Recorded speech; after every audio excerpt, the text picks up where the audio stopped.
ان کو انہوں نے وہاں پہ شمالی وزیرستان لے کے گئے اور وہاں پہ ہمارے پاک فوج کے جوانوں سے سلوٹ کروایا. تو بڑی میرا تو خون کے آنسو ہو رہا تھا کہ میں یہ پوچھنا چاہتا ہوں، بلکہ عوام کے سوالات ہیں، ہم آپ سے پوچھنا چاہتے ہیں کہ یہ آخر یہ کیوں کیا گیا؟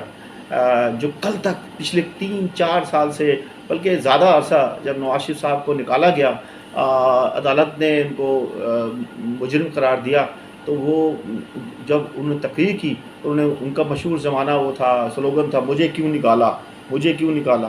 تو اس پہ انہوں نے تقریریں کی اور باجوہ صاحب کو بہت برا بھلا کہا. تو یہ اب آخر کیا ایسی وجوہات تھی کہ یہ ان کو آپ کی مجبوری بنے اور ان کو لایا گیا؟ آپ کو یاد ہوگا ناظرین کہ جو وزیر اعظم ہیں وہ عدالتوں کو مطلوب ہیں، اور جیسے میں نے پہلے کہا تھا 11 تاریخ کو ہی ان کو فردی جرم عائد ہونی تھی، اور 11 تاریخ کو ہی پاکستان کے وزیر اعظم بنا دیے گئے. اسی طرح آپ دیکھیں کہ وزیر دفاع جناب خواجہ آصف نے کیا کچھ نہیں کہا اس پاک فوج کو. وہ آپ کے سامنے ہیں. فلور آف دی ہاؤس بھی کہا انہوں نے، جبکہ فوج کے لیے منع کیا گیا، عدالتوں کے لیے منع کیا کہ فلور آف دی ہاؤس پہ وہ بات نہیں کر سکتے. تو کس طرح انہوں نے فوج کو گالیاں دیں. اور اسی طرح آپ جائیں رانا ثناء اللہ، تو وہ رانا صاحب کی تو آپ کو پتہ ہے پھر ان کے کیا الفاظ تھے اور انہوں نے کیا الفاظ سے لکاوا نوازا پاک فوج کو. پھر آتے ہیں جناب چوتھی جو ان کی کابینہ میں وزیر ہیں، وزیر نشریات، اطلاعات نشریات، وہ کیا کہتی رہیں. وہ مریم نواز کے ساتھ مل کے اسی پاک فوج کو کیا الفاظ سے انہوں نے نوازا. تو میں سمجھتا ہوں کہ میرے خون کے آنسو میں رو گیا ہوں اس دن. میں برداشت نہیں کر سکتا. میں بینگ اپ پاکستانی، پیٹریوٹ پاکستانی، ہماری فوج کو انہوں نے کہاں کھڑا کیا ہے. اب اس کی کیا وجوہات ہیں کہ ہم تلاش کرنے کی کوشش کریں گے. عوام کے بہت سے سوالات ہیں. یہ جو گالم گلوچ بریگیڈ ہے وہ آج آپ کے سامنے بیٹھا ہے، اور آپ کے سامنے بیٹھ کے جناب آپ ان کے سامنے بیٹھے ہیں، وہ آپ کے سامنے بیٹھے ہیں، تو آپ کیسا فیل کر رہے تھے؟ کیا اگر یہ فیصلہ ہی کرنا تھا آپ کو، عوام کا ایک آپ سے سوال ہے، اگر آپ کو یہ فیصلہ ہی کرنا تھا تو پاکستان میں 22 کروڑ عوام میں سے یا اتنے سارے پولیٹیشنز میں سے تو آپ کو کوئی خاندانی صاف ستھرا شخص یا لوگ نہیں مل سکے کہ اتنے 22 کروڑ لوگوں میں سے کہ ان کو بھی آپ وزیر اعظم بنا دیتے؟ تو یہ بڑے چپتے ہوئے سوالات ہیں، اور ہمارے عوام کی طرف سے ہم آج اس کو آپ کو بتائیں گے کہ کیا کیا سوالات ہیں. اگر آپ نے فیصلہ ہی کیا تو عوام کا سوال ہے کہ آپ کوئی اچھے لوگوں کو بھی ڈھونڈ سکتے تھے. یہ جو لوگ ہیں جنہوں نے آپ کو گالیاں دیں اور برا بھلا کہا، اور یہ بڑے بڑے کیسوں میں انوالو ہیں. جناب 14-15 ارب روپے، 25 ارب روپے کے شہباز شریف صاحب اور ان کے صاحبزادے صاحب، 8-10 ارب کے آصف علی زرداری صاحب، 8-10 ارب کے وہ منی لانڈرنگ کے اندر شہباز شریف صاحب. اسی طرح آپ آ جائیں، یہ سارے جتنے لوگ ہیں یہ سارے کیسوں میں انوالو ہیں. اب دنیا کی واحد بلکہ یہ گنیز بک میں ہونے جا رہا ہے کہ 36 رکنی کابینہ کے اندر 24 وزیر جو ہیں وہ کورٹوں پہ بیلوں پہ ہیں. اور پولیٹیکل کیس نہیں ہے، بتانا چلوں آپ کو، پولیٹیکل کیس نہیں ہے. سارے جو ہیں یہ کیس کرپشن کے ہیں، منی لانڈرنگ کے ہیں، جو تقریباً اپنی منطقی انجام کو پہنچنے والے تھے. کس طرح ڈیلنگ ٹیکٹکس سے، یا میں جیسا سوال ہے عدالتوں نے کس طرح ان کو لوگ کیا، اور چھوٹی چھوٹی اپلیکیشن ان کو ٹائم دیتے گئے، اور ان چوروں کو ٹائم دیا آپ نے، اور آج یہ مطلوب تھے اور اندر ہونے جا رہے تھے. آج پاکستان کے وزیر اعظم، وزیر دفاع، پتہ نہیں کون کون سے وزیر جو ہے وہ بن چکے ہیں. تو یہ ان کے لیے یہ بتاتا چلوں کہ مشہور ایک کیس تھا سپریم کورٹ میں چلا، جس پہ وزیر اعظم نواز شریف اس وقت کے وزیر اعظم کو مجرم قرار دیا گیا. تو اس کے اندر باقاعدہ سپریم کورٹ کہہ چکی تھی کہ یہ لوگ گاڈ فادر سسلین مافیا کے لوگ ہیں.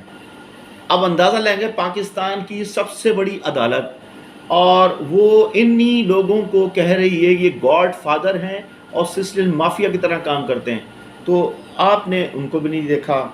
آپ سے سوال ہے عوام کا کہ آپ کو ان لوگوں کے علاوہ پورے پاکستان میں کوئی اور لوگ نہیں ملے کہ یہ میں نے جیسے بتایا تو لوگ سوال آپ سے پوچھ رہے ہیں.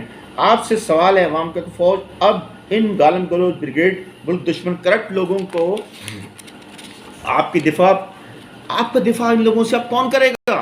یہ سوال کر رہے ہیں لوگ کہ لوگ پوچھ رہے ہیں آپ سے کہ یہ لوگ گالیاں دیتے تھے تو ایک بہت بڑا ایک طبقہ تھا جو آپ کے لیے ڈیفنس کرتا تھا اور ان کی جو گالم گلوچ کو ان کا جواب دیتا تھا. تو ان کو جواب اب کون دے گا؟ جس کی تازہ مثال میں نے جیسے بتایا کہ وہ قومی اسمبلی کے اندر جو ہے محسن داوڑ نے اور علی وزیر نے تقریر کی اور اس میں جناب floor of the house Pakistan فوج کو گالم گلوچ سے نوازا. وہاں پر ان لوگوں کو کوئی جواب دینے والا نہیں تھا. اندازہ لگائیں کہ فلور آف دی ہاؤس ان کو فوج کو گالیاں دی جا رہی تھی تب ان کو کوئی جواب دینے والا نہیں تھا. تو یہ سوالات ہیں. ایون دین کہ قومی اسمبلی کے اسپیکر صاحب راجہ پرویز اشرف صاحب نے ان الفاظ کو حذف بھی نہیں کروایا. تو اب یہ سوال ہے کہ کس طرح ان کو روکا جائے گا اور ان سے دفاع کرایا جائے گا. باجوہ صاحب آپ ہی جواب جو آپ نے ایکس سروس مین لوگوں کو کے سامنے دیے تھے، یہ آپ کو یاد ہوگا کہ آپ نے ایکس سروس مین کے سامنے جو سوالات انہوں نے آپ سے کیے کہ آپ نے خود جواب دیا کہ ہم نے ان کا بڑا ساتھ دیا اور ہم نے ان کی قوم سینٹ میں الیکشن میں ساتھ دیا، ہم نے بڑے مراحل پہ ساتھ دیا، ہم نے باہر سے پیسے لانے میں ساتھ دیا، ہم نے فلانا کیا، ہم نے فلانا کیا. تو یہ جو ہے یہ آپ کی جب وہ آپ کی ہاں میں ہاں ملاتا چلتا رہا عمران خان تو آپ کے لیے سب کچھ صحیح تھا، ہوگا شاید. لیکن جب اس نے اپنے فیصلے کرنے شروع کیے تو آپ اس کے خلاف ہو گئے اور آپ نے پھر جو ہے یہ سارا جو ہے آپ کے سامنے واقعہ ہوا ہے. آپ نے جو ہے جس کی آپ نے اوتھ اٹھایا تھا کہ آپ حکومت کا ساتھ دیں گے، اسٹیٹ کا ساتھ دیں گے، تو آپ نے وہ نہیں دیا. تو یہ کیا آپ کی منشا کے مطابق وہ آپ کے عمل کرتے رہتا ہے پاکستان کا وزیر اعظم؟ تو یہ تو وقت بتائے گا کہ میں کئی دفعہ کہتا ہوں کہ ہسٹری اٹ سیلف بولتی ہے، ہسٹری خود بات کرتی ہے اور اس کا جواب ہسٹری کے اندر خود ہی آ جاتا ہے کہ کس طرح آپ نے ایک منتخب حکومت کے اوپر اپنے فیصلے تھوپنے کی کوشش کی، یا جس طرح آپ نے کہا ہم نہیں کر رہے، آپ کے ہی جوابات ہیں کہ ہم نے کس طرح ان کو سپورٹ کی. تو آپ کون ہوتے ہیں سپورٹ کرنے والے؟ بھائی منتخب وزیر اعظم چاہے کوئی بھی ہو، چاہے ابھی اگر کوئی دوسری حکومت آتی ہے تو آپ ان کو بھی آپ فیصلے نہیں کر سکتے. آپ انڈر گورنمنٹ ہیں، آپ گورنمنٹ کے فیصلوں پر آپ کو عمل کرنا پڑے گا. اس ملک کی حفاظت کرنی پڑے گی، آپ کو ہی کرنی ہے. آپ ہی نے اس ملک کے عوام کو بچانا ہے لٹوروں سے، ان ڈاکوؤں سے، اور اس ملک کے خزانے کو آپ نے ہی بچانا ہے. تو آپ کیسے کر سکتے ہیں؟ تو ہسٹری خود بولے گی. تو کوئی نہ کوئی بندہ ایسا جائے گا. کیوں دیکھیں نا کہ جب تک آپ کے پرویز مشرف صاحب تھے تو ان کے بہت ڈکٹیٹر تھے اور بہت طاقتور تھے، لیکن جب انہوں نے وردی اتاری تو ان کی طاقت ختم ہو گئی. تو ایک وقت آتا ہے، ایک وقت آئے گا کہ آپ بھی وردی اتاریں گے اور پھر آپ صرف جنرل صاحب نہیں ہوں گے، آپ ریٹائرڈ جنرل ہوں گے اور آپ کے فقہ جو سارے کھیل میں شامل تھے وہ بھی ریٹائرڈ ہوں گے اور وہ پھر وہ عام عوام ہوں گے. پھر کوئی بھی بندہ سپریم کورٹ میں اس وقت کے جج کے سامنے کھڑا ہوگا اور پھر سوالات ہوں گے، جوابات ہوں گے. پھر ہم لوگ آپ سے پوچھیں گے کہ آپ کس طرح آپ نے یہ ساری چیزیں کی. تو یہ آپ کو جواب دینا پڑے گا. اور بہت سی افواہیں گردش کر رہی ہیں. دیکھیں کہ آپ کے لوگوں کے خلاف، آپ لوگوں کے خلاف میں اپنی قسم کھا سکتا ہوں کہ میں نے پچھلے 3 سال میرے بہت سے دوست ہیں، میرے بہت کلوز فرینڈس ہیں، وہ آپ لوگوں کے خلاف باتیں کرتے ہیں. بہت بڑے لوگ، کاٹ کے لوگ ہیں، پولیٹیشنس بھی تھے اور سرمایہ دار بھی لوگ، کاروباری لوگ بھی تھے، وہ آپ کے خلاف بات کرتے تھے. میں قسم کھا سکتا ہوں اور لوگ گواہ ہیں، ابھی موجود ہیں. ابھی چند دنوں پہلے کی بات ہے، ایک مہینے پہلے کی بات ہے کہ میں واحد بندہ تھا کہ جو ابھی بھی ہوں انشاءاللہ، میں ان کے ساتھ لڑائی کرتا تھا، جھگڑا کرتا تھا، آپ کے لیے دفاع کرتا تھا کہ نہیں اس طرح نہیں ہوتا. وہ کہتے تھے نہیں یہ فوج جو ہے یہ انٹرفیرنس کرتی ہے اور یہ ساری بگاڑ کا جو ذمہ دار ہے پاکستان کی فوج ہے. میں یہ کہتا تھا کہ نہیں ہماری پاک فوج جو ہے اور وہ بڑی ذمہ دار ہے اور وہ ملک کا دفاع کر رہی ہے، اس ملک کو بچایا اس نے، قربانیاں ہیں اس کی. تو سب چیزیں ہیں. آپ بولتے ہیں کہ ہم جو ہے سیاسی نہیں ہیں. بھائی سیاسی کیا ہوتا ہے؟ سیاسی اگر آپ کے D G I S P R فوری طور پر اپنی زیور مٹانے کے لیے ایک پریس کانفرنس کرتے، غیر ضروری، میں اس کو کہوں گا غیر ضروری پریس کانفرنس انہوں نے کی، اور انہوں نے کس طرح سیاسی معاملات میں عمل دخل کرنے کی کوشش کی. بھئی آپ کا تک ہی نہیں بنتا کہ ایک حکومت آئی ہے اور ول آف دی پیپل کے خلاف آئی ہے. آپ کہہ رہے ہیں کہ جی ڈالر دیکھیں 2 دن کے اندر ڈالر کیسے نیچے آ گیا اور اسٹاک ایکسچینج جو ہے وہ اوپر چڑھی گئی ہے. تو اب میں انہی ڈی جی صاحب سے سوال کرنا چاہتا ہوں، اب آپ بتائیں کہ ڈالر کہاں ہیں؟ ڈالر اب اس دن اور آج کے دن میں کتنا فرق ہے؟ اسٹاک ایکسچینج کا کیا حال ہے؟ تو یہ جو چیزیں ہوتی ہیں اس سے آپ کو دور ہونا پڑے گا. آپ کو رہنا چاہیے، دور رہنا بھی چاہیے آپ کو، کہ آپ سیاسی جو ہیں بات نہ کریں. اب ہم آتے ہیں کہ یہ جو ملک ہمارا ہے یہ کس طرح جا رہا ہے. جو ہے جیسے میں نے بتایا کہ بہت بڑا طبقہ وہ آپ کے لیے باتیں کرتا تھا، آپ کے خلاف باتیں کرتا تھا، اور آپ جو ہیں ان کا اسی عوام میں سے لوگ دفاع کرتے تھے کہ نہیں فوج اس طرح نہیں ہے اور جو ہے ہماری اپنی فوج ہے. آپ بتانا چاہیں گے، آپ بتانا پسند کریں گے آخر کیا وجوہات تھی کہ آپ نے اتنا بڑا اسٹینڈ لیا اور آپ نے جو ہے ان نااہل کرپٹ لوگوں کو پاکستان کی قوم پہ نازل کیا، ان پہ لا کے مسلط کیا. کیا آپ اب گھبرائے ہوئے نظر نہیں آ رہے؟ کیا آپ لوگوں نے قسم اس لیے نہیں کہی تھی الفلی تھا پاکستان کی سالمیت کے لیے دفاع کریں گے؟ کیا آپ کو نہیں پتا کہ یہ لوگ میں نے جیسے بتایا کہ سیسیلین مافیا کا خطاب دیا تھا سپریم کورٹ نے؟ سب لوگ جو مطلوب ہیں مجھے بتائیں کہ اس قوم کا قصور کیا ہے؟ کیا آپ لوگ چینج ہوتے ہیں اور آپ کی پالیسی بھی چینج ہو جاتی ہے؟ دیکھیں ایک وقت تھا جنرل ضیاء الحق کا دور تھا، تو اب جو بھی بڑا آدمی داڑھی والا ہوتا تھا تو اس کی پروموشن ہوتی تھی، اس کو لائک کیا جاتا تھا.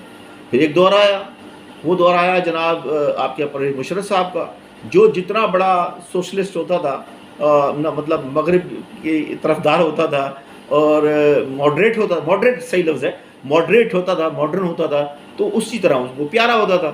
تو یہ کس طرح، اس طرح تو نہیں چلے گا ملک نا ہمارا. تو آپ کو دیکھنا ہے، آپ ول آف دی عوام کے خلاف آپ نہیں جا سکتے. آج عوام سڑکوں پر ہے، آپ ایک ریفرنڈم کرا لیں. میں آپ کو ایک اور مشورہ دیتا ہوں کہ آپ ایک کام کریں کہ آپ نیوٹرل طریقے سے، جیسے عمران خان نے کہا کہ آپ اپنی غلطیوں کا ازالہ کریں، اور ہمیں پتہ ہے کہ بیک ڈور سے بہت سے معاملات چل رہے ہیں اور آپ بھی پریشان ہیں، آپ کے گھروں میں اندر بھی پریشانی ہے، آپ کی فیملی بھی آپ سے پوچھتی ہیں کہ کن ڈاکوؤں کے ساتھ آپ نے بیٹھ گئے آپ جا کے. اور ایک طرف قوم ہے کہ آپ نے لاہور کا جلسہ دیکھا، کراچی کا دیکھا، پشاور دیکھا، تو آپ یہ دیکھیں کہ عوام کس کے ساتھ ہے. تو آپ جب سامنے بیٹھ کے نظریں نہیں ملا سکتے تو عوام کیسے دیکھے گی آپ کو؟ تو اس کا ایک ہی حل ہے جنرل صاحب، آپ نے جیسے اعلان کیا کہ میں ایکسٹینشن نہیں لوں گا، آپ کو پہلے بھی لے لینی چاہیے تھی. ٹھیک ہے، فوج کا ایک ڈسپلن ہوتا ہے، جب ڈسپلن ٹوٹتا ہے تو پھر بہت سی خرابیاں ہوتی ہیں. تو میری نظر میں تو یہ اس کا ایک ہی حل ہے کہ آپ فوری طور پر جو ہے ایک انٹرم گورنمنٹ بنائیں اور صاف لوگوں کو لے کے آئیں، چوروں کو ہٹا دیں فوری. تو اگر آپ کو اپنا ازالہ کرنا ہے اور آپ کو ریٹائرمنٹ کے بعد لوگوں کے سامنے جانا ہے، تو میں ایک بہت چھوٹا سا پاکستانی ہوں، سیکھنے کی کوشش کر رہا ہوں اور لمبا میرا ٹائم گزرا ہے یعنی پارلیمنٹ کے کوریڈور کے اندر اور صحافت کے اندر.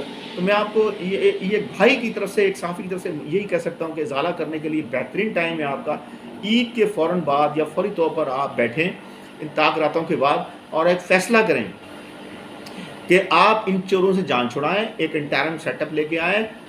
اگر ایک سیٹ اپ کے اندر آپ اپنا ازالہ کرنا چاہیں تو بہت اچھی طرح کر سکتے ہیں. آپ ایک ریفرنڈم کرا دیں، نیوٹرل ریفرنڈم کرائیں کہ یہ جو کام ہوا تھا صحیح تھا یا غلط تھا، یا پھر آپ فوری طور پر اس چیف الیکشن کمشنر کو فارغ کر کے نیوٹرل لوگوں کا اور اس پہ بالکل آپ تاریخ کو بدل دیں، آپ تاریخ کو بدل دیں. آپ کہتے ہیں نا آپ کے زمانے میں الیکشن ہوا تھا، یحییٰ خان کا بہت ایماندارانہ تھا، وہ تھا، وہ اس کا فائدہ کیا ہوا جب آپ ایک 150 سیٹوں 160 سیٹوں والوں کو اور ایک 85 80 سیٹوں والوں کے اوپر آپ فوقیت دے دیں.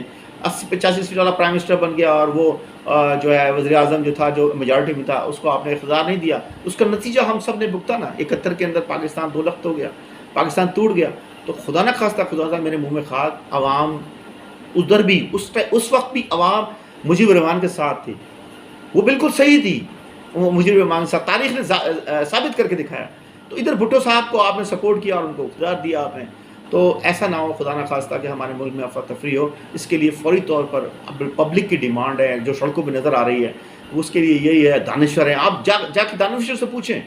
اب دیکھیں جیسے آتے کے ساتھ ہی انہوں نے جناب چوروں کی حکومت آئی ہے تو فوری طور پر جو ہے آپ ان کو پاسپورٹ ایشو کر رہے ہیں، ECL میں سے نام خارج کر رہے ہیں اور جو لوگ ہیں ان کو ECL میں ڈال رہے ہیں. تو یہ آپ کو سب سوچنا ہے. اب قوم بڑا بیدار ہو چکی ہے. سوشل میڈیا کا دور ہے، ہر آدمی کے ہاتھ میں موبائل ہے. تو مہربانی کر کے فوری طور پر ایک سیٹ اپ لائیں اور اس پاکستان کو اگر آپ نے بچانا ہے اور پاکستان کی معیشت کو آپ نے آگے بڑھانا ہے. تو میں بتاتا چلوں کہ میں نے پہلے ویلاگ میں کہا ہے کہ 4.6 کروڑ تھی ورلڈ بینک کے حساب سے، 4 پوائنٹ سمتھنگ کچھ تھی بے روزگاری تھی آپ کی. اور آپ کا 19 ارب روپیہ جو ہے انہوں نے ڈالر جو ہے انہوں نے پچھلی گورنمنٹ کا لیا، وہ واپس بھی کیا. اور جو کہا جاتا ہے یہ جھوٹ بول کے، کل خورشید شاہ جھوٹ بولا تھا، جو وانٹڈ ہے، جو مجرم ہے عدالتوں کا، وہ کہہ رہا تھا معیشت پہ بات کر رہا تھا. وہ شخص میڈر جو ہے جن کے لیے مشہور کے میڈیا ریڈر ہیں، بہت اچھے انسان ہیں لیکن سیاسی طور پر ان کا پیسہ کہاں سے آیا، وہ الگ چیپٹر ہے، ہم بعد میں بات کریں گے. کہ وہ کہہ رہے تھے کہ جناب 3-3.5 سال میں معیشت کا بیڑا غرق ہو گیا. میں ان سے پوچھنا چاہتا ہوں شاہ صاحب، سب سے زیادہ جو ڈالروں میں IMF سے لون کیا تھا وہ آصف علی زرداری کے زمانے میں لیا گیا تھا. آپ کو اگر نہیں یاد تو میں آپ کو یاد دلاتا ہوں. انہوں نے 6 ارب کا پیکج کیا تھا جو ابھی 6 ارب پورے نہیں ہوئے تھے. 3 ارب کی پیسے آئے تھے اور بقایا اب یہ مفتاح اسماعیل صاحب جو گئے ہیں اپنے آنکھوں کے اوپر وہاں جا کے بکواس کر رہے ہیں. میں بکواس ہی کہوں گا کہ آپ عمران خان جو آیتیں پڑھتا تھا اس کی آپ مذاق اڑایا آپ نے بیٹھ کے. کہاں ہے مولوی صاحب، کہاں ہے فضل رحمان صاحب؟ وہ اب کسی کے کان میں جھو نہیں تھا. کہاں اتنے سارے مولوی جو باتیں کرتے تھے اس کے لیے، کہ جہاں ایک آدمی بیٹھ کے مفتاح اسماعیل وہاں پہ آپ کی آیتوں کا مذاق اڑا رہا ہے. تو شرم کا مقام ہے اور اس کو صحیح ہونا چاہیے اور حقیقت پسندی کا مظاہرہ کرنا چاہیے. ونس اگین میں اپنی پاک آرمی کو سلوٹ کرتا ہوں اور بڑی نیچے کے لوگ اور ان کے علاوہ 2-4-5 کے علاوہ جنہوں نے سارے کھیل میں اپنا کردار ادا کیا اور جیسے بھی کیا، میں اس پہ نہیں جاؤں گا، تاریخ خود بتائے گی. اور تمام لوگ جو ہیں فوج کے میرے جوان، ان کو سب کو میری طرف سے سلام ہے، سلوٹ کرتا ہوں کہ انہوں نے کس طرح کل انہوں نے سلوٹ مارا ہوگا وہاں پہ شمالی وزیرستان میں ڈاکوؤں کو سلوٹ مارا ہوگا.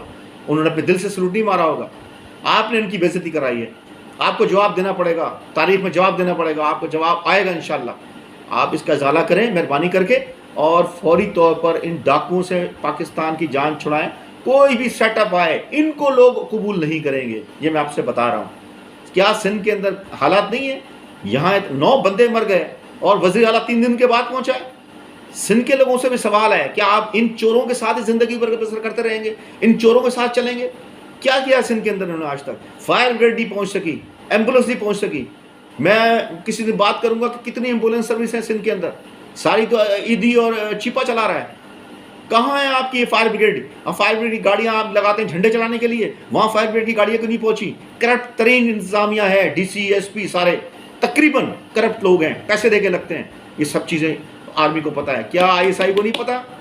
ISI جو کہا جاتا ہے بڑا، جب تعریف کرتے ہیں ہم بھی تعریف کرتے ہیں جگہ بیٹھ کے، ISI ہماری سب سے مضبوط، جو ہماری دنیا کی بہترین ہماری ایجنسی ہے. کیا ان کو نہیں پتہ سندھ کے اندر پاکستان میں کیا کچھ ہو رہا ہے، کیا کچھ کیا جا رہا ہے؟ تو یہ سوالات ہیں. مہربانی کر کے ونس اگین آپ اس کو اس طرح کریں کہ بعد میں فوری رمضان کے بعد اور اس پہ کوئی اپنا نیا عمل بنائیں اور نئے الیکشن کی طرف جائیں، جب ہی ملک کی بقا ہو سکتی ہے. میں ونس اگین تمام لوگوں سے، میرے سننے والوں دیکھنے والوں سے اپیل کروں گا کہ میرے چینل ویوز اینڈ نیوز مظہر رضوی کو لائک کریں، شیئر کریں اور کمنٹس ضرور دیں. Thank you very much. ہم انشاءاللہ کل پھر حاضر خدمت ہوں گے اور نئے اس کے ساتھ سبجیکٹ کے ساتھ بات کریں گے انشاءاللہ. جب تک کے لیے خدا حافظ. پاکستان زندہ باد.